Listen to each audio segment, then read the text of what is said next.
Hey guys, this is Preeti. Welcome back to my channel. दोस्तों, आज हम बात करने वाले हैं 2013 released Hollywood gothic thriller film के बारे में जिसका नाम है द 13th टेल। कहानी शुरू होती है मार्गरेट नाम के एक बायोग्राफर के साथ जो अपने नेक्स्ट प्रोजेक्ट के सिलसिले में मिलने जा रही है एक बहुत ही फेमस नॉवेलिस्ट से, वेदा विंटर, जिनका असली नाम एडलाइन मार्च है। उन्होंने खुद चिट्ठी लिखकर मार्गरेट को अप्रोच किया था, साथ में था एक हैंडसम अमाउंट का एडवांस भी। पहले तो मार्गरेट समझ नहीं पाई इतनी अर्जेंसी क्यों है। बाद में उनसे मिलने पर उसे पता चला विडा को कैंसर है, ज्यादा वक्त नहीं है उसके पास, लेकिन बताने के लिए बहुत कुछ है। ढेर सारे सीक्रेट्स जो उसने जीवन भर अपने आप में कैद रखा, अब उन्हें बाहर लाने का वक्त आ गया है। ये कहानी एडलाइन की है, उन फ्रेंड्स की है जिनके बारे में कोई नहीं जानता, मगर वो अपनी बातें स्टार्ट करने से पहले मार्गरेट से एक प्रॉमिस ले लेती है कि कहानी के बीच में वो कोई सवाल नहीं पूछेगी, क्योंकि अंत में वेडा खुद ही सारे जवाब दे देगी। वेडा बताना स्टार्ट करती है और हम पहुंच जाते हैं ऑलमोस्ट 70 साल पहले एंजलफील्ड मैंशन में, जहां मिस्टर एंजलफील्ड के अचानक मौत के बाद घर का माहौल बिल्कुल ही बदल चुका था। उनके बेटे चार्ल्स के अजीबोगरीब हरकतों के कारण कोई काम करना नहीं चाहता था उस घर में, और उनकी बेटी इजाबेल बस कुछ महीने पहले ही घर छोड़कर चली गई थी अपने लवर के साथ। तो अभी इस शमशान जैसी भूतिया महल में बस 3 लोग ही रहते थे। चार्ल्स, जो ज्यादातर समय लाइब्रेरी में खुद को बंद रखना पसंद करता था, घर की केयर टेकर मिसेस और गार्डनर जॉन। बेसिकली ये दोनों मिलकर ही किसी तरह घर को चला रहे थे।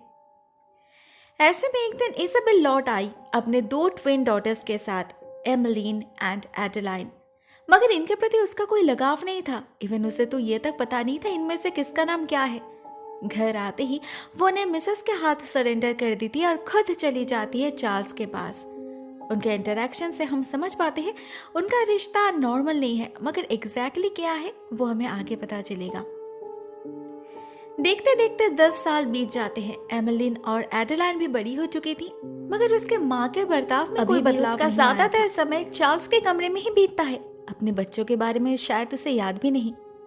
इतने सालों से मिसेस और जॉन किसी तरह उनकी परवरिश कर रहे थे, जितना हो सके उनका ख्याल रख रहे थे, मगर एक प्रॉपर गाइडेंस के बिना, एजुकेशन के बिना ये 2 बच्चे दिन बे दिन बदतमीज होती जा रही थी। ना कोई मैनर्स जानती थी, ना अच्छे बुरे में फर्क करना।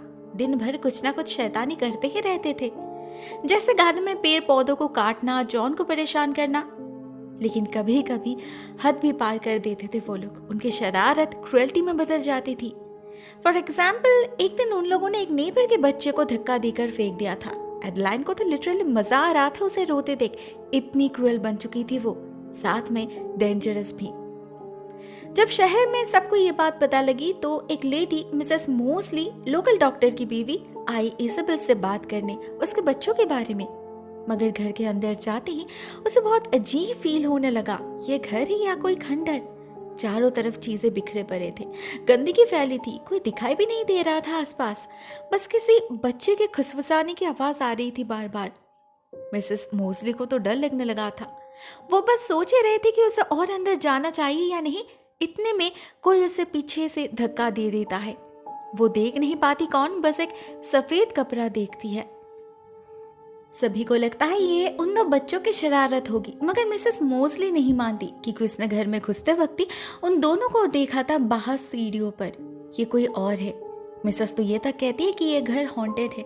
उन्होंने बहुत बार सफेद कपड़ों में किसी को आते जाते हुए देखा है, मगर डॉक्टर मोस्ली नहीं मानते। घर में सभी को बुलाया जाता है, चार्ल्स और इजाबेल को भी, जो नाइट ड्रेस में ही बाहर आ जाती है। उसका बर्ताव भी काफी अजीब था। मिसेस मोस्ली को लगता है उसी ने जरूर उसे धक्का दिया होगा, क्योंकि घर में सिर्फ यही सफेद गाउन पहनती है, मगर वो ऐसा क्यों करेगी? डॉक्टर उसे अच्छे से ऑब्जर्व करते हैं। उन्हें नजर आते हैं उसके हाथ में कई सारे कट मार्क्स है। ये असल में चार्ल्स ने उसे दिया था, मगर सभी को लगता है इजाबेल की दिमागी हालत ठीक नहीं, उसके अंदर सुसाइडल टेंडेंसीज है। उसी दिन उसे असाइलम में डाल दिया जाता है। इसके बाद से चार्ल्स खुद को कमरे में बंद कर लेता है। धीरे धीरे अकेलेपन में काइंड ऑफ साइकोटिक हो चुका था वो। उधर डॉक्टर को लगा इजाबेल के एब्सेंस में बच्चों का ख्याल कौन रखेगा, तो वो एक हेस्टर नाम के नैनी को अपॉइंट करते हैं, जो उनका ख्याल रखने के साथ साथ उनके कैरेक्टर बिल्डअप में भी गाइड करेगी। मगर एमिलिन और एडेलाइन को ये पसंद नहीं आई। उन्होंने तो उससे मिलने से भी मना कर दिया, इवन डिनर करने भी नहीं गए। उन्हें लगा हेस्टर फेडअप होकर भाग जाएगी, मगर ऐसा होता नहीं। उल्टा हेस्टर उनसे भी ज्यादा चालाक निकली। पहले दिन ही उन्हें काबू में करने के लिए एक प्लान बना लिया था उसने। उसे पता था भूख लगी तो उन्हें किचन में जाना ही पड़ेगा, तो उसने उसी पे ताला लगा दिया, साथ में घर के एंट्रेंस और एग्जिट डोर्स पे भी, क्योंकि उसे पता था अगर इन वाइल्ड चाइल्ड को कंट्रोल करना है तो सबसे पहले उन्हें समझाना होगा कि उनकी मन मर्जी और नहीं चलेगी। एमिलिन ज्यादा रेजिस्ट नहीं करती, सरेंडर कर देती है खुद को, मगर एडेलाइन नहीं। उसे किसी के कंट्रोल में आना पसंद नहीं था, ना एमिलिन को किसी और के प्रति सबमिसिव होते देख वो सहन कर पा रही थी। उसी दिन से दोनों बच्चों के बीच एक कोल्ड वॉर शुरू हो चुका था। एमिलिन जैसे जैसे सोशेबल होती जा रही थी, एडेलाइन से उसकी दूरी उतनी ही बढ़ती जा रही थी। उसका गुस्सा बढ़ता जा रहा था, साथ में उसका अग्रेशन भी। वो हार्डली कुछ खाती थी। उसे नहलाने के लिए तो 4 लोग लगते थे। इवन उसने बात करना भी बंद कर दिया था कंप्लीटली। सिर्फ मुंह से किसी जानवरों की तरह आवाज निकालती थी। उसके अंदर की नेगेटिविटी दिन ब दिन बढ़ती जा रही थी, जो बिल्कुल भी नॉर्मल नहीं था। उसे ट्रीटमेंट की सख्त जरूरत थी। हेस्टर इस बारे में डॉक्टर मोस्ली से बात करती है और आगे का प्लान तैयार कर लेती है। लेकिन इस सब के बीच उसके साथ एक अजीब हादसा होने लगा था। उसे घर में किसी और की प्रेजेंस फील होने लगी थी। जैसे एक दिन उसे बाहर एक छोटी सी बच्ची दिखती है। दूसरे दिन जब वो मिसेस के साथ बैठकर कुछ इंपॉर्टेंट डिस्कस कर रही थी, उसे ऐसा फील होता है जैसे अभी अभी उसके पास से कोई गुजरा हो, जबकि मिसेस को कुछ नहीं दिखता। वो हेस्टर को इस घर के हॉन्टेड होने के बारे में बताती है, जो वो नहीं मानती, बल्कि खुद जाती है इन्वेस्टिगेट करने। एग्जैक्टली मिसेस मोस्ली की तरह उसे भी पूरे घर के किसी बच्चे की किलकारी सुनाई दे रही थी, मगर उसकी सोर्स कहाँ है वो उसे समझ नहीं आई। थक हार के उसने हार मान लिया, मगर एडेलाइन के मामले में डिसीजन फाइनल हो चुका था। उसे अगले दिन ही डॉक्टर के घर ले जाया जाता है। अभी से कुछ दिन वो वहीं पर रहेगी। उन्हें लगा था इससे उन्हें पॉजिटिव रिस्पांस मिलेगा, मगर हुआ कुछ उल्टा। दोनों बच्चों की हालत ही खराब हो चुकी थी। वो ना खाते थे ना सोते थे। एडेलाइन तो बीमार भी पड़ने लगी थी। उधर हेस्टर एक और अजीब बात नोटिस करती है। एंजल फील्ड में कुछ दरवाजे अपने आप ही ओपन हो रहे थे, जबकि चाबी सिर्फ उसी के पास रहती थी। और एमिलिन बार बार आई की जगह वी यूज कर रही थी, एज इफ एडेलाइन अभी भी उसी के साथ हो। और इसके बाद एक दिन जो हुआ, उससे तो हेस्टर की हालत ही खराब हो गई। उसे एमिलिन दिखी जंगलों में खेलते हुए, मगर वो अकेली नहीं थी, उसके साथ एडेलाइन भी थी। लेकिन ये कैसे पॉसिबल है? वो तो डॉक्टर के घर में लॉक्ड है। हेस्टर फ्रीक आउट करने लगती है। उसके रीजंस काम नहीं कर रहे थे। डॉक्टर उसे कंसोल करने की कोशिश करते हैं, मगर वो कुछ ज्यादा ही इन्वॉल्व्ड हो जाते हैं और इंटीमेट हो जाते हैं हेस्टर के साथ। उनकी बीवी उन्हें उसी हालत में देख लेते हैं। वो कुछ नहीं कहती, बस हेस्टर को घर से निकल जाने के लिए कहती है। बस अगली सुबह हेस्टर अपना सामान पैक करके अपने घर वापस चली जाती है और इसके कुछ दिन बाद डॉक्टर भी गायब हो जाती है। इसके बाद इन दोनों का क्या हुआ किसी को नहीं पता। एडेलाइन को भी रिहा कर दिया जाता है। वो एंजल फिल्म में वापस आ जाती है और आते ही सबसे पहले वार करती है एमिलिन के ऊपर। बहुत ही बुरी तरीके से मारती है उसे, एज इफ जन्मों का गुस्सा निकाल रही है उस पर। लेकिन क्यों? इसका कोई जवाब एडेलाइन नहीं देती। यहाँ तक कह के वो रुक जाती है। आज के लिए बस इतना ही। उन्हें दौरे पड़ने लगे थे। मार्गरेट के दिमाग में ऑलरेडी बहुत सारे सवाल जमा हो चुके थे, जिन्हें पूछने का हक उसके पास नहीं था, तो उसे अपना रास्ता खुद ही बनाना पड़ता है। वो जाती है एंजल फील्ड विजिट करने। एडेलाइन ने जैसे बताया था वैसा ही था सब कुछ, बेजान फिर भी खौफनाक। मार्गरेट उसके अंदर भी जाती है। एडेलाइन के कहानी के अकॉर्डिंग सब कुछ इमेजिन करने की कोशिश करती है, मगर इसी बीच उसे कुछ आवाज सुनाई देने लगी थी, किसी के फुटस्टेप्स, जिसे फॉलो करने पर उसे एक हुडेड फिगर दिखता है जो उसे अचानक से ही चेस करने लगता है। मार्गरेट तो बहुत डर जाती है, किसी तरह भाग निकलती है उस घर से। साथ ही साथ रात में उसे अपने कमरे के बाहर किसी की रोने की आवाज भी आती है, जैसे कोई बहुत दर्द में हो। एडेलाइन से वो इसका कोई जिक्र नहीं करती, कहानी का फ्लो खराब करना नहीं चाहती थी वो। एडेलाइन जब फिर से बताना स्टार्ट करती है तब कहानी में कुछ साल और बीत चुके थे। एमिलिन और वो 17 साल के टीनेजर बन चुके थे, मगर उनकी जिंदगी और बदतर बन चुकी थी। इतने सालों से कमरे में बंद रहने के बाद एक दिन जब सभी ने मिलकर चार्ल्स को देखने गए तो पता चला वो तो कब के जा चुके थे। वो नहीं थे, मगर इस परिवार को उनके पैसों की जरूरत थी। तो ये डिसाइड किया जाता है कि इस बात को छुपाई जाएगी। मगर एडेलाइन जानती थी चार्ल्स कहाँ हो सकते हैं। उसने बचपन में कई बार चार्ल्स और इसाबेल का पीछा किया था, देखा था वो लोग जंगल में जाके क्या करते हैं। एडेलाइन फिर से एक बार उसी स्पॉट में जाती है और उसे मिलती है चार्ल्स की लाश। उसने सुसाइड कर ली थी। एडेलाइन इस बारे में किसी से कुछ न कहती, फालतू में किसी को टेंशन देना नहीं चाहती थी वो। मगर इसके बाद से जैसे उनके परिवार पर किसी की काली नजर लग गई, जिसका पहला शिकार बनती है मिसास। एक दिन घर के काम करते वक्त वो नीचे गिर गई और तुरंत उसकी मौत हो गई। ये तो फिर भी एक्सीडेंट था, दोनों लड़कियां बाहर खेल रहे थे। मगर इसके बाद जॉन की मौत एक मिस्ट्री बन चुकी थी। जिस लैडर पर चढ़ के वो हर दिन काम किया करते थे, एक दिन उसी से गिरकर उनकी मौत हो गई। ये नॉर्मल नहीं था। जरूर किसी ने सेफ्टी लैच को हटा दिया था, मगर कौन? सेम सवाल मार्गरेट भी एडेलाइन से करती है, मगर वो कोई जवाब नहीं देती। बस इतना कहती है ये एमिली नहीं कर सकती थी, तो बची थी वो खुद। उसने जॉन का खून क्यों किया था और पुलिस को कैसे कुछ पता नहीं चला? ये सवाल पूछने पर एडेलाइन बहुत नाराज हो जाती है और आज के लिए बस इतना ही कहकर उसे जाने के लिए कह देती है, बहुत रूडली।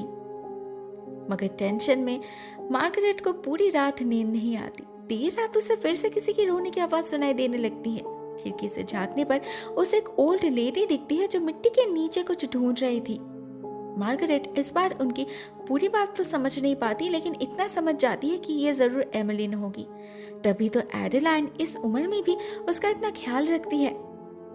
अगले दिन मार्गरेट ले जाती है एडेलाइन के डॉक्टर से, जिससे उसे पता चलता है एमिलीन एडेलाइन से भी ज्यादा बीमार है।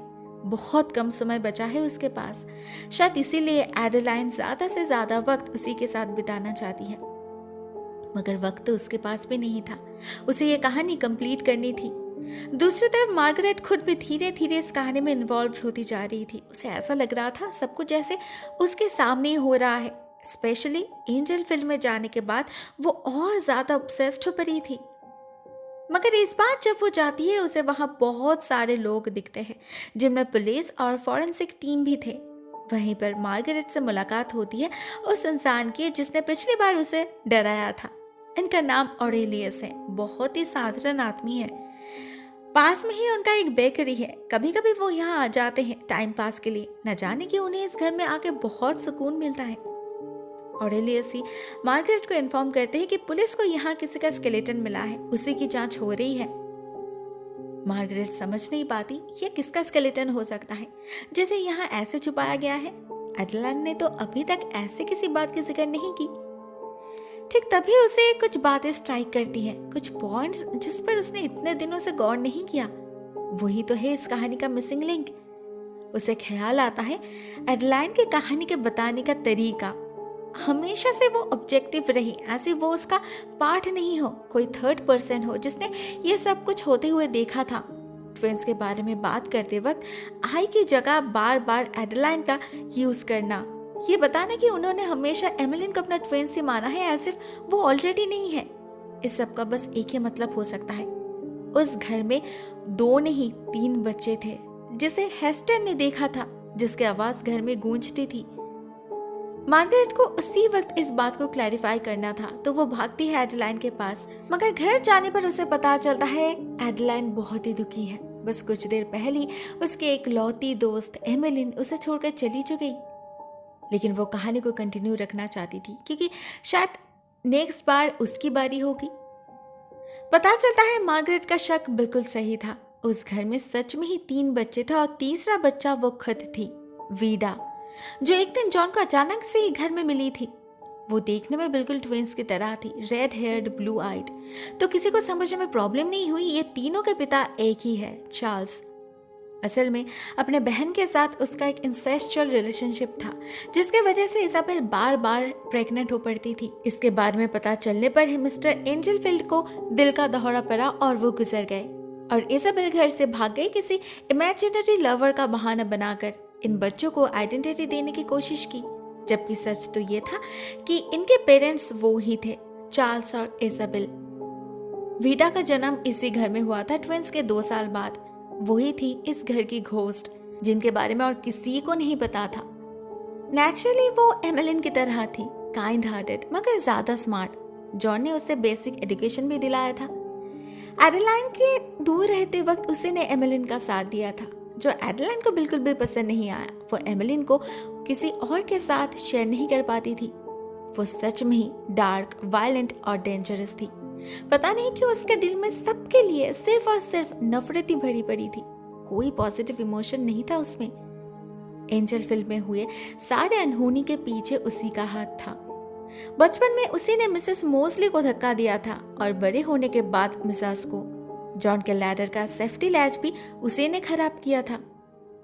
उनके जाने के बाद घर में बस ये तीनों लड़कियां ही रह गए थे और था एम्ब्रोस, एक लोकल लड़का जिसे जॉन ने अपॉइंट किया था उनकी हेल्प करने के लिए। अब उनके मौजूदगी में तो वो ठीक रहा, लेकिन उनके जाने के बाद उसकी बुरी नजर इन लड़कियों पर पड़ने लगी।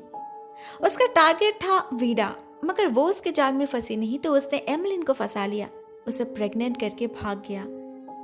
9 महीने बाद एमिलिन ने एक प्यारे से बच्चे को जन्म दिया, एक बेबी बॉय को। मतलब उसके प्यार के एक और भागीदार बन गया था, जो एडेलाइन को बिल्कुल भी पसंद नहीं आता। जन्म से ही वो इस बच्चे को घिन भरे नजरों से देखने लगी थी। कई बार कोशिश कर चुकी थी उसे मारने की, मगर हर बार वीरा उसका प्लान खराब कर देती थी। एक दिन उसने फाइनल अटेम्प्ट लिया। जब सभी सो रहे थे उसने चुपचाप बच्चे को लेकर डाल दिया फायरप्लेस के अंदर और फिर उसे जिंदा जलाने की तैयारी करने लगी। उसे पता नहीं चला इस बार भी वीरा को उसका प्लान पता चल चुका है। जैसे ही एडेलाइन पेट्रोल लाने गई, वीरा ने उस बच्चे को एक पिलो से रिप्लेस कर दिया और जंगल में एक सेफ प्लेस में छोड़ आया। एडेलाइन को पता भी नहीं चला उसका प्लान इस बार भी फेल हो चुका है। मगर बेचारी एमिलिन को सच समझ नहीं आई। उसने अपने बच्चे को बचाने की पूरी कोशिश की और इस चक्कर में पूरे कमरे में आग लग गई। वीरा किसी तरह उसे बचाकर बाहर ले आई और फिर दरवाजा बाहर से लॉक कर दिया। एडेलाइन को छोड़ दिया अंदर जलकर राख होने के लिए, नहीं तो वो अपने नफरत के आग में इन दोनों को भी मार डालती। वैसे भी अपने कर्मों का फल तो उसे मिलना ही चाहिए था। रिसेंटली पुलिस को जो स्केलेटन मिला है वो एडेलाइन का ही है, लेकिन तब किसी को इसके मौत के बारे में पता नहीं था। सभी को लगा वीरा ही एडेलाइन है, क्योंकि उसके बारे में किसी को पता नहीं था। बाद में वीरा ने उस बच्चे को लोकल एक विडो के दरवाजे पे छोड़ दिया और उसी ने उसकी परवरिश की। वो बच्चा कोई और नहीं ऑरेलियस है। एमिलिन कभी उस जख्मे से बाहर नहीं आ पाई, हमेशा ट्रॉमेटाइज्ड रह गई। वीडा ने उसे संभाला, उसे वो प्यार दिया जो उसे उसके ट्विन सिस्टर एडेलाइन से कभी नहीं मिला था। मगर एमिलिन ने कभी वीडा को उसकी तरह एक्सेप्ट नहीं किया। वीडा हमेशा आउटसाइडर ही रह गई। इतना कुछ करने के बाद भी जीवन भर के एक्सपीरियंस से उसने अपनी स्टोरीज बनाई, लोगों को बहुत पसंद भी आई, मगर उनकी असली सच्चाई, असली आइडेंटिटी आज तक हिडन ही रही। एडेलाइन नाम के पीछे छुपी रही वो। आज अपना सच्चाई पूरी दुनिया को बता के वीरा चैन से सो पाती है, हमेशा हमेशा के लिए। ट्विंस के साथ साथ उसकी कहानी भी यहीं पर एंड हो जाती है। एट लास्ट मार्गरेट भी समझ पाती है वीरा ने उसे क्यों चुना था, क्योंकि उसकी भी कभी एक ट्विन सिस्टर हुआ करती थी जो एक एक्सीडेंट में गुजर गई। वीरा का दर्द उससे बेहतर और कौन समझ पाएगा। दोस्तों, ये फिल्म यहीं पर एंड हो जाती है। एक बहुत ही अनयूजुअल कहानी है, मुझे तो बहुत पसंद आई। आपको ये वीडियो कैसी लगी कमेंट सेक्शन में जरूर लिखना। आज के लिए बस इतना ही दोस्तों। Thank you so much for watching this video. बहुत जल्द मिलते हैं किसी और नए वीडियो के साथ। तब तक के लिए टेक केयर, टाटा।